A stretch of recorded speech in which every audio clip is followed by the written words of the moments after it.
خوردنی تیل کی درآمد پر ریگولیٹری ڈیوٹی لگانے کی سمری واپس کر دی گئی ہے، جس کے بعد گھی اور تیل مہنگا ہونے کا خطرہ ٹل گیا ہے۔ اس پر بات کریں گے ڈان نیوز کے نمائندے طاہر شیرانی سے۔ طاہر، بتائیے گا اس حوالے سے کیا اپڈیٹس ہیں؟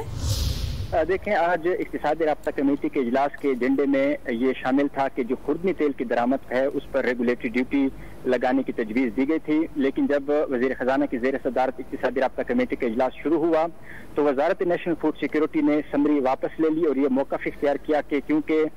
سمری پر وزارت تجارت کو اور نیشنل ٹیرف پالیسی کو، جو نیشنل ٹیرف پالیسی بورڈ ہے، ان کو اعتراضات ہیں، تو اس لیے سمری واپس لی جاتی ہے اور مشاورت کی جائے گی تمام سٹیک ہولڈر سے اور اس کے بعد سمری کو دوبارہ ICC میں پیش کرنے یا نہ کرنے کا فیصلہ کیا جائے گا۔ ذرائع نے ہمیں یہ بتایا ہے کہ انٹرنیشنلی کیونکہ اب ایڈیبل آئلز کی جو قیمتیں ہیں وہ کم ہو رہی ہیں، اگر ریگولیٹری ڈیوٹی کا نفاذ ہوتا ہے تو اس صورت میں جو ریلیف ہے وہ شہریوں کو نہیں ملے گا، بلکہ جو خوردنی تیل کی درآمد پر ریگولیٹری ڈیوٹی لگتی ہے تو اس سے پاکستان میں گھی اور کوکنگ آئل کی قیمتوں میں اضافہ ہونا تھا، تو اس لیے مختلف جو سٹیک ہولڈرز تھے ان کی طرف سے اعتراضات تھے، تو جس کی بنا پر وزارت نیشنل فوڈ سیکیورٹی نے یہ سمری واپس لے لی ہے۔ بہت شکریہ طاہر شیرانی۔